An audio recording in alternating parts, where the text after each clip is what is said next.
বহু ঈশ্বর হলে সমস্যা কোথায়? যদি বহু ঈশ্বর থাকতো নিশ্চয়ই সেই ঈশ্বরেরা নিজেদের মধ্যে ঝগড়া করত। আমরা এমনটাই দেখি বিভিন্ন ধর্মের মিথগল্পে। এক ঈশ্বর আরেক ঈশ্বরের সাথে যুদ্ধ করছে, একজন আরেকজনকে সাহায্য করছে তৃতীয় জনের সাথে যুদ্ধ করতে। আপনি কি এমন ঈশ্বরে বিশ্বাস করবেন যাকে পরাজিত করা যায়, যাকে হত্যা করা যায়? আর কিছু লোক বলে কেন একাধিক ঈশ্বর হবে না? সূর্যের জন্য একজন, মেঘের জন্য একজন, বাতাসের জন্য একজন। চিন্তা করেন, প্রত্যেকের জন্য একজন করে, প্রত্যেক বিষয় এক একজন আলাদা আলাদাভাবে নিয়ন্ত্রণ করে। প্রত্যেকের জন্য ভিন্ন ঈশ্বর থাকার চেয়ে এক ঈশ্বর থাকা যুক্তিসঙ্গত, যার সবকিছুর উপর নিয়ন্ত্রণ আছে। ঈশ্বরের ঈশ্বরে যুদ্ধ, এটা খুবই অযৌক্তিক। এ কারণেই পবিত্র কোরআন বলছে সূরা আম্বিয়া সূরা নম্বর 21 22 নম্বর আয়াতে যে আল্লাহ ছাড়া যদি অন্য কোনো প্রভু থাকতো নিশ্চয়ই আসমান ও জমিন ধ্বংস হয়ে যেত। সূরা মুমিনুনও আছে 23 নম্বর সূরা 91 নম্বর আয়াত। আল্লাহ সুবহানাহু ওয়া তাআলার কোনো সন্তান নেই। আল্লাহ ছাড়া যদি অন্য কোনো ইলাহ থাকতো প্রত্যেকে আপন সৃষ্টি নিয়ে চলে যেত এবং একে অন্যের উপর চড়াও হতো। অবশ্যই তারা নিজেরা ঝগড়া করত। আর মিথগল্পে আমরা এরকমই দেখি। সবচেয়ে ভালো এবং যুক্তিসঙ্গত হলো এক ঈশ্বর, এক এবং একক, সর্বশক্তিমান, সবকিছুর উপর ক্ষমতাবান। এ কারণেই যদি আপনি প্রধান প্রধান ধর্মগুলোর গ্রন্থ পড়েন, প্রায় সব গ্রন্থই প্রধান ধর্মগুলোর তারা বলছে সর্বশক্তিমান ঈশ্বর একজন, তার কোনো প্রতিমূর্তি নেই, তাকে কেউ জন্ম দেয়নি, তিনি এক অদ্বিতীয়, স্বয়ংসম্পূর্ণ, চিরস্থায়ী, কোনো কিছু তার মতো না।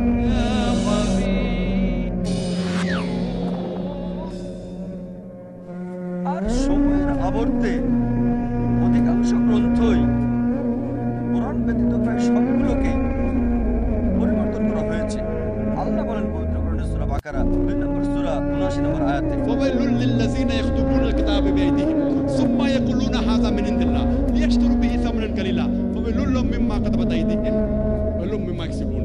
অভিশাপ তাদের যারা নিজের হাতে কিতাব রচনা করে আর বলে এটা আল্লাহর পক্ষ হতে নিকৃষ্ট মূল্য লাভের জন্য। যা উপার্জন করে তার জন্য শাস্তি, যা রচনা করে তার জন্য শাস্তি।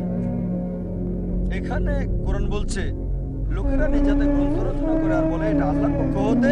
এ কারণে সময়ের সাথে সাথে কোরআনের আগের সবগুলো গ্রন্থকেই পরিবর্তন করা হয়েছে, যেহেতু সেগুলো সর্বশেষ এবং চূড়ান্ত বার্তা ছিল না। সর্বশক্তিমান ঈশ্বর এগুলো সংরক্ষণ করেননি, কারণ ওগুলো ছিল পূর্ববর্তী বাণী। কিন্তু এত দূষণ হওয়া সত্ত্বেও, সংযোজন সত্ত্বেও, পরিবর্তন সত্ত্বেও প্রধান প্রধান গ্রন্থগুলোর অবশিষ্ট অংশে, তাদের গ্রন্থে আপনি দেখবেন একত্ববাদের কথা, সর্বশক্তিমান ঈশ্বরের একত্বের কথা। তার কোনো প্রতিমূর্তি নেই, কাউকে জন্ম দেননি, তিনি এক অদ্বিতীয়, কোনো কিছু তার মতো নয়। যদি আপনি ঈশ্বরের ধারণায় বিশ্বাস করেন তাহলে তা গ্রন্থ অনুযায়ী হতে হবে। কিছু ধর্ম রয়েছে যেগুলো হচ্ছে নীতি কথা, যেগুলোকে ধর্ম না বললেও চলে, যেমন বৌদ্ধ ধর্ম। তারা ঈশ্বরের বিষয়ে কিছু বলে না, ঈশ্বরের ব্যাপারে তারা একেবারে নীরব। অনেক নীতি ব্যবস্থা যা আমি শুরুর দিকে বলেছি, যেমন কনফুসিয়ানিজম, এগুলোতে ঈশ্বরের ধারণার চেয়ে নীতি কথাই বেশি। এবং সে সমস্ত লোক যারা নাস্তিক, যেমন জৈন ধর্ম ইত্যাদি, যারা নীতিবাদী অথবা নাস্তিক, তাদেরকে আমার ভিডিও ক্যাসেট দেখতে বলা যায় কোরআন কি আল্লাহর বাণী। অনেক আগে লেকচার দিয়েছি। সম্প্রতিও এখন থেকে 2 মাস আগে 24শে নভেম্বর বোম্বেতে পিস এক্সিবিশনের দ্বিতীয় দিনে মানবতার সমাধান, কোরআন কি আল্লাহর বাণী, যদি তারা ওই আলোচনাটা দেখে, ইনশাআল্লাহ যদি মানুষটা যুক্তিমান হয়, কোরআনের সাহায্যে আমি প্রমাণ করেছি আল্লাহ সুবহানাহু ওয়া তাআলার অস্তিত্ব। এই বিষয়ে ইসলাম যা বলে, ইসলাম শুধু একত্ববাদে বিশ্বাসী করতে বলে না, ইসলাম তাওহীদে বিশ্বাস করতে বলে। তাওহীদ মানে একক করা, একত্ববাদের স্বীকৃতি দেওয়া। এটা এসেছে আরবি মূল শব্দ ওয়াহাদা থেকে, যার অর্থ এক করা, একত্রিত করা। এটা একত্রিতকরণ বোঝায়। ইসলাম শুধু এক ঈশ্বরে বিশ্বাস করতেই বলে না, তাওহীদে বিশ্বাস করতে বলে। আর তাওহীদের রয়েছে 3টি শ্রেণী: তাওহীদ আর রুবুবিয়্যাহ, তাওহীদ আল আসমা ওয়াস সিফাত এবং তাওহীদ আল ইবাদা। প্রথমে তাওহীদ আর রুবুবিয়্যাহ মানে হলো কর্তৃত্বের একত্ববাদ রক্ষা করা, ক্ষমতার একত্ববাদ। তাওহীদ আর রুবুবিয়্যাহ এসেছে আরবি শব্দ রব থেকে, যার অর্থ প্রভু, রক্ষাকারী, পালনকারী। এর মানে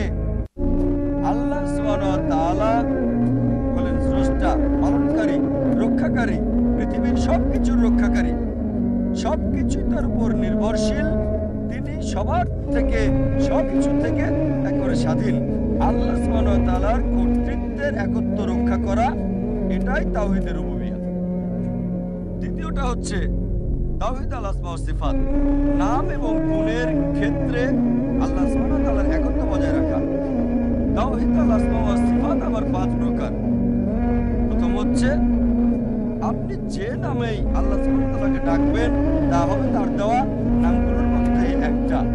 আপনি নিজে কোনো নাম দিতে পারবেন না, বলতে পারবেন না আল্লাহ হলেন আল গাদিব, প্রধান্বিত।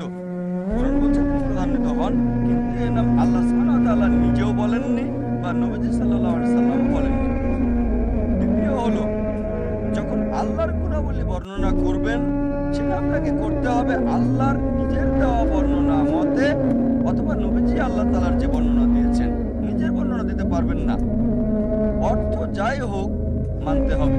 রূপক অর্থের নিজের বর্ণনা দিতে পারবেন না আল্লাহ সুবহানাহু ওয়া তাআলার প্রতি। তৃতীয়টা হলো আল্লাহ সুবহানাহু ওয়া তাআলার সৃষ্টির বৈশিষ্ট্য আপনি আল্লাহকে দিতে পারবেন না, বলতে পারবেন না যে আল্লাহ ভুলে যায়, এটা সৃষ্টির বৈশিষ্ট্য। বলতে পারেন না আল্লাহ ভুল করে, কিছু ধর্মগ্রন্থ যদিও বলে ঈশ্বর ভুল করে, নাউযুবিল্লাহ, এগুলো তার সৃষ্টির বৈশিষ্ট্য। চতুর্থ হলো কোন সৃষ্টিকে আল্লাহ সুবহানাহু ওয়া তাআলার গুণ এবং বৈশিষ্ট্য কখনোই দেওয়া যাবে না। বলবেন না আমি একজনকে চিনি যে অমর, চিরস্থায়ী। এইগুলো হচ্ছে আল্লাহ সুবহানাহু ওয়া তাআলার বৈশিষ্ট্য। পঞ্চম হলো আল্লাহর নাম কোন সৃষ্টিকে দিতে পারবেন না, যদি দিতে হয় আপ যোগ করতে হবে। যেমন ধরেন বলতে পারবেন না আর রহিম, বলতে হবে আব্দুর রহিম, পরম দয়ালুর একজন ভৃত্য। শুধু আল্লাহর নামে কোনো কিছু যুক্ত করতে পারবেন না, অন্যগুলোতে পারবেন। আবার বলতে পারবেন না আব্দুর রাসূল, রাসূলের ভৃত্য, এমনটা করতে পারবেন না। তাহলে তাওহীদের আল আসমা ওয়াস সিফাত ভঙ্গ হবে। তৃতীয়টা হচ্ছে তাওহীদ আল ইবাদা, ইবাদতে একত্ব বজায় রাখা। ইবাদা এসেছে আরবি মূল শব্দ আব থেকে, যার অর্থ সেবা করা, একজন দাস, একজন ভৃত্য, একজন সেবক। আমাদেরকে ইবাদতের একত্ব বজায় রাখতে হবে, ইবাদত আল্লাহর আর কারো নয়। তাওহীদ আল ইবাদা হলো ইবাদতের একত্ব বজায় রাখা, ইবাদত আল্লাহর অন্য কারো নয়। যদি প্রথম দুটো অনুসরণ করেন, তাওহীদ আর রুবুবিয়্যাহ মানে আল্লাহ হলেন প্রভু, রব, রক্ষাকারী, স্রষ্টা, আর পাশাপাশি তাওহীদ আল আসমা ওয়াস সিফাত, তাকে সুন্দর সুন্দর নাম এবং গুণাবলী দিলেন, স্রষ্টা ইত্যাদি। কিন্তু যদি আল্লাহকে বাদ দিয়ে অন্য করে ইবাদত করেন, তাহলেও তাওহীদ নষ্ট হবে। কোরআনে এই কথা অনেকবার উল্লেখ আছে। আল্লাহ সুবহানাহু ওয়া তাআলা পবিত্র কোরআনে বলেছেন, সূরা ইউনূস 10 নম্বর সূরা 31 নম্বর আয়াতে মক্কার অগ্নি উপাসকদের ব্যাপারে, মুশরিকদের ব্যাপারে আল্লাহ বলেন, যখন তুমি তাদের বলবে কে আসমান এবং জমিন থেকে রিজিকের ব্যবস্থা করে, দৃষ্টি এবং শ্রবণ শক্তি কার হাতে, কে মৃতকে জীবিত করে আর জীবিতকে মৃত করে, সবকিছু কে নিয়ন্ত্রণ করে, তারা বলবে আল্লাহ। তারপরও কেন তোমরা কেবল তার ইবাদত করো না? তার মানে আল্লাহ মক্কার আরব মুশরিকদের কথা বলছেন। বলছেন তারা আল্লাহকে বিশ্বাস করতো, আল্লাহকে আল্লাহ বলতো, সুন্দর নাম দিত, সুন্দর গুণাবলীও, তাওহীদ আর রুবুবিয়্যাহ ছিল, তাওহীদ আল আসমা ওয়াস সিফাতও সেখানে ছিল, কিন্তু তারা আল্লাহকে দিয়ে অন্য কিছুর উপাসনা করত। একই কথা বলা হয়েছে সূরা যুখরুফ সূরা নম্বর 43 আয়াত নম্বর 87, যখন তুমি তাদের বলবে কে তোমার এই জীবন দিয়েছে, তারা বলবে আল্লাহ। তাহলে কেন তোমরা তার সাথে কাউকে শরীক করো? তার মানে আমরা বুঝলাম যে শুধু দুটি প্রকারই যথেষ্ট নয়, তাওহীদে তিনটি প্রকারই সমানভাবে গুরুত্বপূর্ণ। যদি আপনি যে কোনো একটি প্রকার ভঙ্গ করেন, তাহলে এটা হবে শিরক। শিরক ইসলামে সবচেয়ে বড় গুনাহ। আরবি শিরক মানে শরীক স্থাপন করা।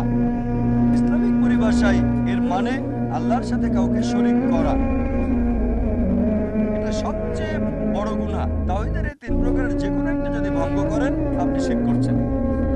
ইসলামের সবচেয়ে বড় অপরাধ এটি। আল্লাহ বলেন পবিত্র কোরআনে নিসার 4 নম্বর সূরা 48 নম্বর আয়াত, আল্লাহ কখনোই ক্ষমা করবেন না তার সাথে কাউকে শরীক করা। অন্য যে কোনো গুনাহ যদি চান ক্ষমা করতে পারেন, কিন্তু কেউ যদি শরীক স্থাপন করে সে তাহলে সবচেয়ে শাস্তিযোগ্য এবং ঘৃণ্য অপরাধ করলো। একই কথা বলা হয়েছে সূরা নিসা 4 নম্বর সূরা 116 নম্বর আয়াতে, আল্লাহ সুবহানাহু ওয়া তাআলা তার সাথে শরীক করার গুনাহ ক্ষমা করবেন না।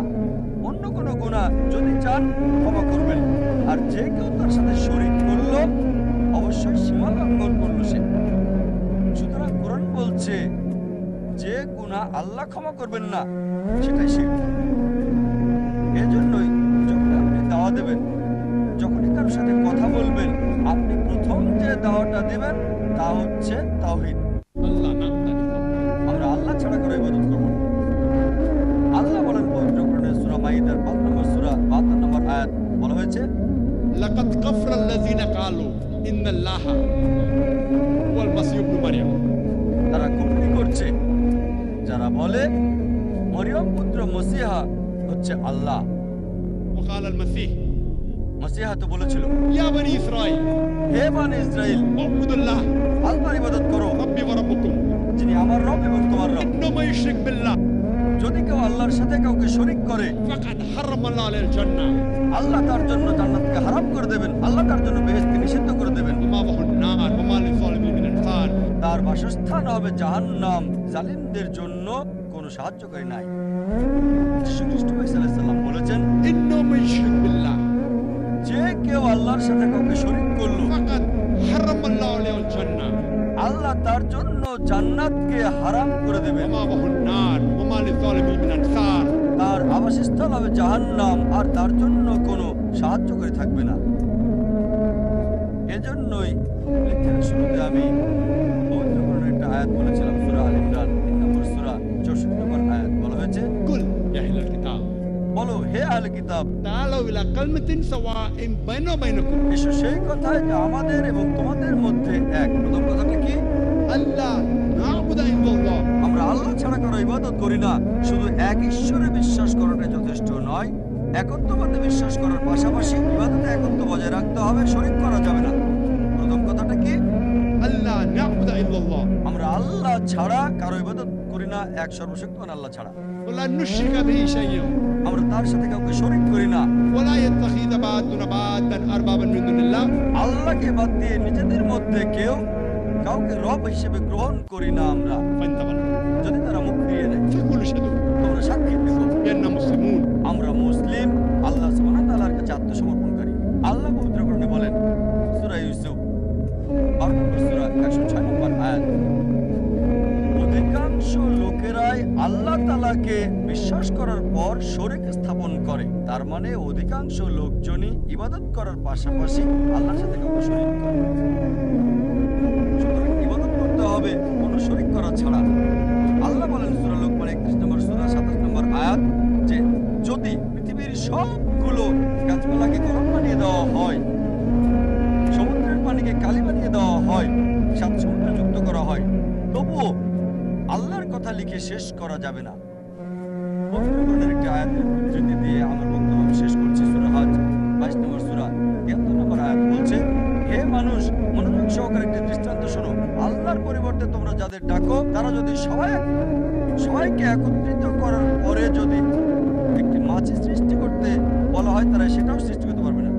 যদি সবাইকে ডাকার পরে একটা মাছি সৃষ্টি করতে বলা হয়, তারপরও তারা মাছি সৃষ্টি করতে পারবে না। এমনকি যদি মাছি কিছু ছিনিয়ে নেয় তারা সেটাও উদ্ধার করতে পারবে না।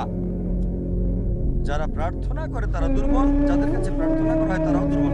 আখির দাওয়ানা আলহামদুলিল্লাহি রাব্বিল আলামিন।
আপনার সঙ্গে একমত।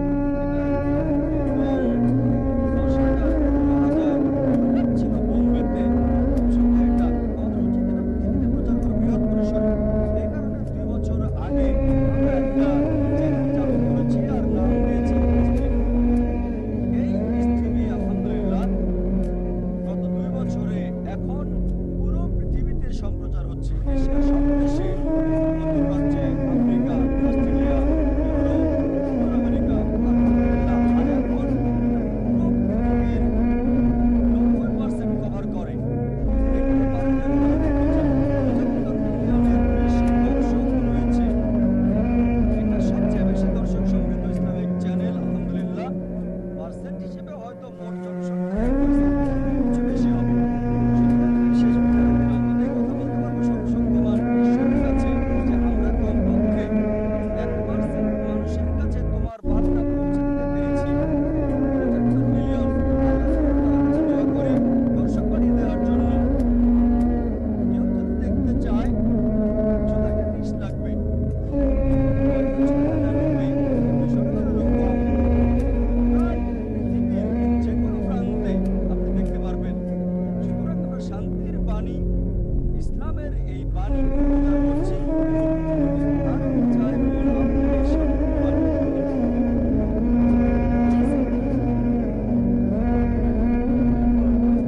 মহিলাদের থেকে প্রশ্ন, একজন অমুসলিম। আমার নাম লক্ষ্মী, আমি একজন সাংবাদিক। আমার দুটো প্রশ্ন। একটি হলো পরিবার পরিকল্পনা নিয়ে। আমাকে আমার অন্য এক মুসলিম বন্ধু বলেছে যে আপনারা পরিবার পরিকল্পনা সমর্থন করেন না। আমি নিশ্চিত সম্ভবত আমার দাদি নানিদের সময় খুব বেশি খুশি হতো 10-15টা সন্তান জন্ম দিলে, কিন্তু রাষ্ট্রের নিয়ম অনুযায়ী আমি বলতে চাচ্ছি কিভাবে এটা থামানো সম্ভব যদি পরিবার পরিকল্পনা না থাকে। আমার দ্বিতীয় প্রশ্ন হলো মুসলিম পুরুষেরা 4-5টা বিয়ে করতে পারে আমার মনে হয়, এবং তাদের স্ত্রীদের অনুমতির প্রয়োজন হয় না। আপনি জানেন প্রথম স্ত্রীর অনুমতি বিয়ের জন্য, আমার ভুল হলে সূত্রে দিন। একাধিক বিয়ের সংখ্যায় আসলে আমি কোনো যুক্তিই দেখি না সেক্ষেত্রে, কারণ আমি বিশ্বাস করি এক পুরুষ এক নারী এভাবেই বিবাহের নিয়ম। সুতরাং বিস্তারিত বলুন। ধন্যবাদ। বোন দুটো প্রশ্ন করলেন, খুবই ভালো প্রশ্ন, কিন্তু উত্তরটা অনেক বড়। প্রথম প্রশ্ন হলো পরিবার পরিকল্পনা। যে তিনি বললেন যে আমার দাদিদের সময় অনেক সন্তান জন্ম দেওয়া সেটা ভালো, কিন্তু এখন পৃথিবী বদলাচ্ছে। চলুন দেখি আপনার দাদি সঠিক না আপনি সঠিক। এবার ইসলাম পরিবার পরিকল্পনা বিষয়ে যা বলে, আর এটা একটা বড় বিষয়, সর্বসম্মতিক্রমে বিষয় হলো এই স্থায়ী জন্ম নিয়ন্ত্রণ পদ্ধতির ব্যাপারে সব ইসলামিক বিশেষজ্ঞই একমত যে এটা হারাম। টিউবেক্টমি, ভ্যাসেক্টমি এগুলো নিষিদ্ধ। আর গর্ভপাতও নিষিদ্ধ যদি এটা মায়ের জীবন রক্ষার ক্ষেত্রে না হয়ে থাকে। এইসব ক্ষেত্রে স্থায়ী পদ্ধতি ব্যবহার বা গর্ভপাত করাতে পারেন। যেমন ডাক্তাররা বলল যে এই মহিলার হার্টের সমস্যা আছে, আবার গর্ভধারণ করলে তার জীবনের জন্য হুমকি হতে পারে, বা একাধিকবার সিজার করা হয়েছে 3, 4, 5, আর একটা সন্তান তার স্বাস্থ্যের জন্য ঝুঁকি হতে পারে। সেক্ষেত্রে যে কোনো পদ্ধতির অনুমতি আছে। এবার আসলে স্থায়ী জন্ম নিয়ন্ত্রণ পদ্ধতি গর্ভপাতের ব্যাপারে সম্মিলিত সিদ্ধান্ত হলো এটা হারাম। কারণ কোরআন বলছে সূরা আনামের 6 নম্বর অধ্যায়ের 151 নম্বর আয়াতে যে তোমাদের সন্তানদের হত্যা করো না দারিদ্রতার ভয়ে, কারণ আল্লাহ সুবহানাহু ওয়া তাআলা সর্বশক্তিমান ঈশ্বর, যিনি তোমাদের রিজিকদাতা তোমাদের সন্তানদের। একই কথা আছে সূরা ইসরার অধ্যায় 17 আয়াত 31, তোমাদের সন্তানদের হত্যা করো না দারিদ্রতার ভয়ে, এটা আল্লাহ সুবহানাহু ওয়া তাআলা সর্বশক্তিমান ঈশ্বর, যিনি তোমাদের রিজিকের ব্যবস্থা করেন এবং তাদের। এখানে আমরা বুঝতে পারলাম যে কোরআন সন্তানদের হত্যা করা নিষিদ্ধ করেছে। আর যদি অস্থায়ী জন্মবিরতির ব্যাপারে বলেন, যেহেতু আমি একজন ডাক্তার, যদি গর্ভনিরোধের ব্যাপারে বলেন, সবচেয়ে পরিচিত হলো কপারটি, আর আমরা মেডিকেল কলেজেও শিখেছি এটা হচ্ছে গর্ভনিরোধ। কিন্তু পরে বুঝলাম যে এটা গর্ভনিরোধ না, এটা হচ্ছে গর্ভ নষ্ট করা। ডিম্বাণু এবং শুক্রাণুর মিলনে ভ্রূণের সৃষ্টি হয়, তখন নষ্ট করলে সেটা প্রাথমিক গর্ভপাত। এটাকে গর্ভনিরোধ বলা হয়, কিন্তু সঠিক কথাটি হবে গর্ভ নষ্ট করা। সুতরাং আপনি যদি একটু এগিয়ে চিন্তা করেন, অবশ্যই সেটা প্রাথমিক গর্ভপাত, আর এটাও নিষিদ্ধ। অস্থায়ী জন্মবিরতির ব্যাপারে ভিন্ন ভিন্ন মত রয়েছে। আমাদের প্রিয় নবীজি মুহাম্মদ সাল্লাল্লাহু আলাইহি ওয়াসাল্লামের কাছে একজন লোক আসলো আর বলল সে আজল করত, মানে প্রতিক্রিয়া থেকে বিরত হওয়া এবং নারীদের